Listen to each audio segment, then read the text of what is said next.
یا اللہ یا رحمان یا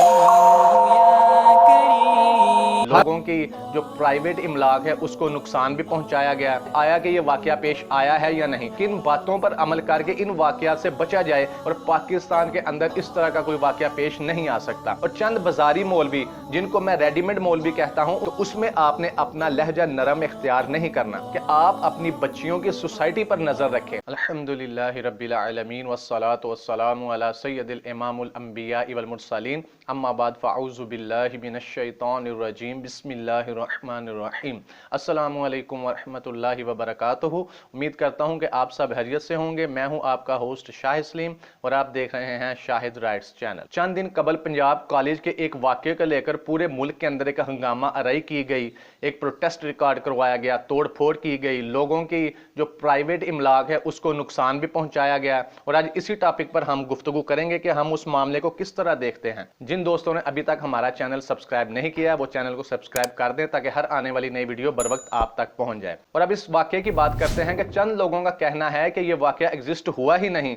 یہ واقعہ پیش آیا ہی نہیں، اس کا حقیقت سے کوئی تعلق نہیں، اور چند لوگوں کا کہنا ہے کہ یہ واقعہ پیش آیا ہے اور حقیقت میں اس واقعے کا وجود ہے۔ لیکن ہماری ویڈیو بنانے کا مقصد یہ نہیں کہ آیا کہ یہ واقعہ پیش آیا ہے یا نہیں، ہماری ویڈیو بنانے کا یہ مقصد ہے، ہمارا یہ پیغام پہنچانا ہے کہ اس واقعات سے بچنے کا کیا لایا عمل اختیار کیا جائے، کن باتوں پر عمل کر کے ان واقعات سے بچا جائے کہ پاکستان کے اندر آئندہ ایسا کوئی واقعہ رونما نہ ہو۔ تو ویڈیو کو اینڈ تک لازمی دیکھیں، آپ لوگوں کے 5 سے 7 منٹ ضائع نہیں جائیں گے۔ 3 پوائنٹس کے اندر آپ لوگوں کو سمجھا دوں گا، اگر ان 3 پوائنٹس پر آپ لوگ عمل کر لیں، ہم سوسائٹی والے عمل کر لیں، تو ہم اس طرح کے ناخوشگوار واقعہ سے بچ جائیں گے اور پاکستان کے اندر اس طرح کا کوئی واقعہ پیش نہیں آ سکتا۔ سب سے پہلے پوائنٹ پر آپ لوگوں نے عمل کرنا ہے کہ پردے کا اہتمام کرنا ہے۔ علماء کرام دیگر ویڈیوز کے اندر پردے کا حکم بارہا بار دیتے ہیں، لیکن مجال ہے کہ کسی نے اس پر عمل کیا ہو۔ اب وقت آ چکا ہے کہ ہمیں عملی میدان میں اترنا ہے، ان چیزوں پر عمل کرنا ہے، تب ہی ہم اپنے معاشرے کو اس طرح کے ناخوشگوار واقعات سے بچا سکیں گے۔ آقا دو جہاں صلی اللہ علیہ وآلہ وسلم نے اپنی کئی احادیث کے اندر پردے کا حکم دیا ہے، اور جب بھی آپ نے کالج جانا ہے، یونیورسٹی جانا ہے، سکول جانا ہے، اکیڈمی جانا ہے، کہیں پر بھی آپ نے مجبوری کے تحت باہر نکلنا ہے تو آپ نے پردے کا اہتمام کرنا ہے۔ اور چند بازاری مولوی جن کو میں ریڈی میڈ مولوی کہتا ہوں، ان کا کہنا ہے کہ صرف جسم کا پردہ ہوتا ہے، صرف جسم کو ڈھانپنا ہے، چہرے کا کوئی پردہ نہیں ہوتا۔ تو اس بات کا حقیقت سے کوئی تعلق نہیں۔ جس طرح جسم کو اور اپنے دوسرے اعضاء کو چھپانے کا حکم ہے، اسی طرح چہرے کا بھی پردہ لازمی ہے، وہ سکارف یا برقع یا نقاب کی صورت میں آپ کر سکتے ہیں۔ اور پردہ کرنے کا سب سے بڑا فائدہ یہ ہے کہ آپ کی عمر کا کوئی اندازہ نہیں لگا سکتا کہ آیا اس کے اندر کوئی بچی ہے، کوئی جوان ہے یا کوئی بزرگ خاتون ہے، تو اس لیے پردہ کرنے کا ہمیں بہت زیادہ فائدہ ہوگا۔ اور ایک بہت اہم پوائنٹ، ایک بہت اہم بات جو لوگ اپنی ویڈیوز میں نہیں بتاتے، آج میں آپ لوگوں کو بتا دیتا ہوں کہ کسی بھی مجبوری کے تحت اگر آپ کسی نامحرم سے بات کرنا چاہ رہی ہیں یا مجبوری کے تحت بات کرنا پڑ گئی ہے، تو اس میں آپ نے اپنا لہجہ نرم اختیار نہیں کرنا۔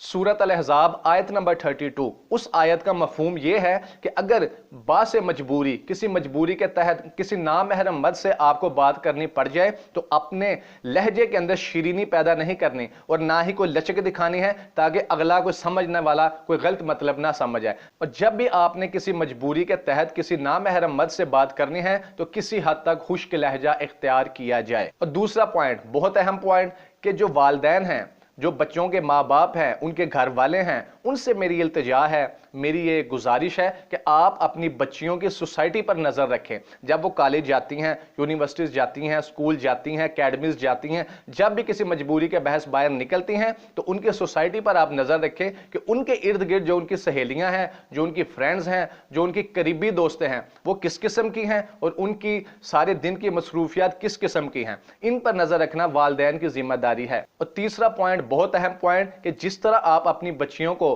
دنیاوی تعلیم کی طرف راغب کرتی ہیں، ان پر زور دیتی ہیں، اس طرح ان کو دنیاوی تعلیم کے ساتھ ساتھ دینی تعلیم کی طرف بھی ان کو مائل کریں۔ ان کو احادیث کی کتابیں لے کے دیں، ازواج مطہرات کی جو سیرت ہے ان کی کتابیں لے کے دیں، تاکہ وہ سیرت ازواج مطہرات پر عمل کریں اور انہی کے نقش قدم پر چلیں اور اللہ کے رسول کے بتائے ہوئے احکامات پر عمل کریں اور شریعت کی پابندی کریں، اور شریعت کی حدود کو کسی بھی صورت میں پامال نہیں کرنا اور شریعت کی حدود کو کسی بھی صورت میں آپ نے کراس نہیں کرنا۔ اگر ان 3-4 چیزوں پر آپ لوگ عمل کر لیں تو انشاءاللہ عز و جل ہمارا معاشرہ اور ہمارے پاکستان کے اندر اس طرح کا کوئی بھی ناخوشگوار واقعہ پیش نہیں آ سکتا، کیونکہ اب وقت آ گیا ہے عمل کرنے کا، عملی میدان میں کودنا ہے۔ صرف ویڈیو سن کر اور ویڈیو دیکھ کر آپ نے اس کو سکپ نہیں کر دینا، یہ جو چیزیں آپ کو بتائی ہیں ان پر عمل کریں تو انشاءاللہ عز و جل ہماری ماؤں بہنوں بیٹیوں کی عزتیں محفوظ رہیں گی۔ دعا ہے کہ اللہ تعالی ہمیں عمل کی توفیق عطا فرمائے۔ اگر آپ لوگوں کی ویڈیو پسند آئے تو ہماری اس ویڈیو کو لائک کر دیں، اگر زندگی رہی تو اگلی ویڈیو میں حاضر ہوں گے ایک نئے ٹاپک کے ساتھ، تب تک کے لیے اجازت دیجیے۔ اللہ تعالیٰ آپ کا حامی و ناصر ہو۔ خدا حافظ۔